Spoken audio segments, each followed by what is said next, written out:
আমরা দুপুরে খাওয়া দাওয়া করার পরে একটু রেস্ট নিয়ে বেরিয়ে পড়েছিলাম। আমার একটা ফ্রেন্ড আসছে।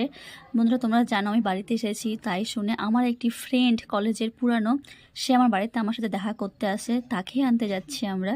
এই যে আমি আর আমার একটা ভাই আর বোন। ও আমার অনেক ক্লোজ ফ্রেন্ড, অনেক পুরানো কলেজের। ও বলেছিল বাড়ি দেখা করতে, যে তুমি বাড়িতে এসেছি, বাড়ির থেকে মাকে রেখে যেতেই ইচ্ছা করছিল না, তাই ওকে বাড়িতে ডেকে নিই। আর এই দেখো ফ্রেন্ডস, আমার বাড়ি হচ্ছে পুরো গ্রামে, এটি একটা আমার গ্রামের রাস্তা, দেখতেই পাচ্ছ। এইভাবে কিন্তু আমি কলেজে যাওয়া আসা করেছি এই রাস্তা দিয়ে। এই রাস্তাটা ঠিক করে আজও করা হয়নি, যাই হোক। তো দেখতে ভালোই লাগে যখন এর সাথে যাই। আর এটি হচ্ছে আমাদের বাড়ির যাতায়াতের রাস্তা, মানে যেখানে আমরা যাই এই রাস্তা দিয়েই যাই। ওইদিকে একটা রাস্তা আছে, তবে আমরা বেশিরভাগ মানুষের গ্রামে মানুষ সেখান দিয়ে যাওয়া আসা করা। আর এই যে এখন এই গ্রামের মাঠে এই সব সবজিগুলো এখন হয়েছে, দেখতে তো আমার খুব ভালো লাগে, কারণ আমিও গ্রামের। কিন্তু আমি যেহেতু আমার বাড়ি থাকা হয় না, যখন আমি বাড়িতে আসি তখন আমারও এই দৃশ্যগুলো দেখতে খুব ভালো লাগে। বহুদিন গ্রামে না থাকায় গ্রামে ফিরে আসলে কার না ভালো লাগে, তাই আমারও খুব ভালো লাগছিল। আর যেতে যেতে রাস্তাটা গরু দেখতে পাই, খুব কিউট। ও গরু বলতে না, সরি বাছুর হবে। তো ওকে বাছুরটাকে আদর করতে এত ভালো লাগছিল, এত কিউট লাগছিল, তাই একটু ওকে আদর করে দিলাম। আর এইটি হচ্ছে রাস্তা, আর একটি এটা হচ্ছে আমাদের গ্রামেরই রাস্তা, এখানে স্টেশন লাইন যায়। আর এই যে ট্রেনটি যাচ্ছে, এই ট্রেনে আমার বন্ধু আসছে। গ্রামের মাঠের আসার পাশে এই রেল লাইনটি, আর রেল লাইনটির পাশ দিয়ে যে রাস্তাটা আছে এইটাতেই আমরা যাওয়া আসা করি। যেহেতু ট্রেন যাচ্ছিলো বলে আমরা একটু কিছুক্ষণ এখানে দাঁড়িয়ে পড়ি ট্রেনটি যাওয়া পর্যন্ত। তারপর সামনেই স্টেশন, ওই যে। আর জানি দীপেন্দু ওখানেই নামবে। আমার ফ্রেন্ড যে আসছে তার নাম দীপেন্দু। আর এই যে ও চলে আসছে হেঁটে হেঁটে, ওকে যেভাবে বলেছিলাম বেচারা সেইভাবে হেঁটে চলে এসছে।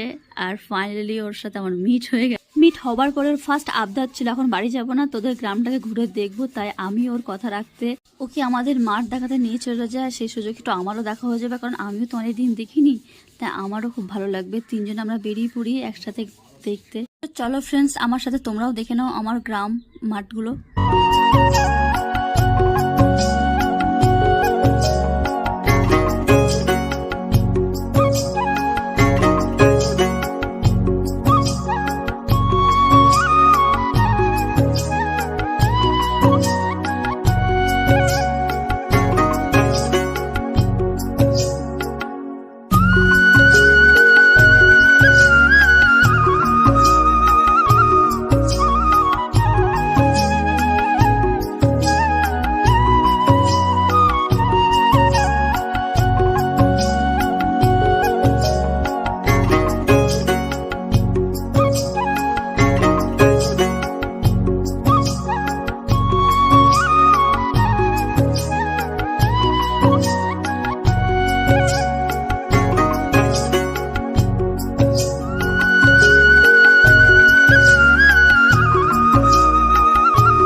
ঘুরেছিলাম, আর ঘুরতে ঘুরতে প্রায় বিকাল হয়ে গেছিলো। আর এত ঘুরেছি কি আমরা এসে একটু এ পারে রেস্ট করছিলাম বসে বসে, আর একটু কথা বলছিলাম, ওর সাথে গল্প করছিলাম। সাথে আমার কাকার মেয়ে আছে, বোন।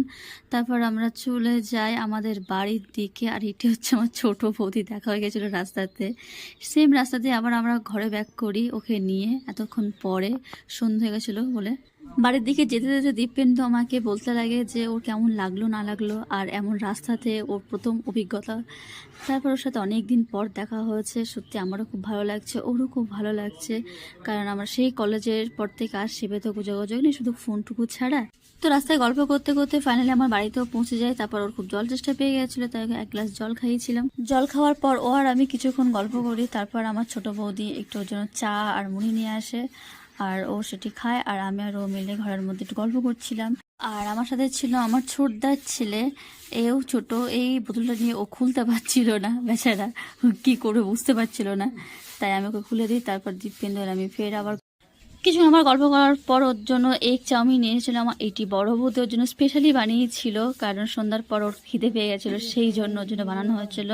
আর ও চাউমিনটি খাবার পরে আমি আর ও আর আমার ছোট বৌদি, এদিকে আমার আমার মাও বসেছিল। তো আমরা কিছুক্ষণ গল্প করি সবাই মিলে একসাথে একসাথে সবাই অনেকক্ষণ গল্প করতে করতে প্রায় রাত হয়ে গেছিলো। তারপর আমার বড় বৌদি আর ছোটো বৌদির জন্য স্পেশালি এই লুচির তরকারি আর মিষ্টি বোঁদে ওর জন্য বানিয়েছিল। বেচারা খুব খেতে ভালোবাসে, সেই জন্য ওর জন্য স্পেশালি বানিয়েছিল রাতে। আর এদিকে ওকে দেখো অবস্থা, ও আর পারছিল না নিতে।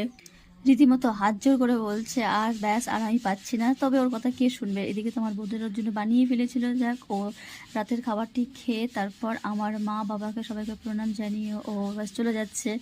তারপর অনেকদিন পর দেখা হলো, আবার কবে দেখা হবে ঠিক নেই। খুব ভালো লাগলো সারাদিন তোর সাথে কেটে কিছুক্ষণ, আমারও ভালো লাগলো, কিন্তু চলে যাচ্ছে। নেক্সট টাইম আবার দেখা হবে এই বলে আমাকে ও টাটা জানায়, তারপর মেচকাকু আর কাকাকে ছাড়তে যায়। তো বন্ধুরা, ভিডিওটা এখানে শেষ করলাম। ভালো লাগলে লাইক কমেন্ট শেয়ার করো। এখন নতুন টাটা।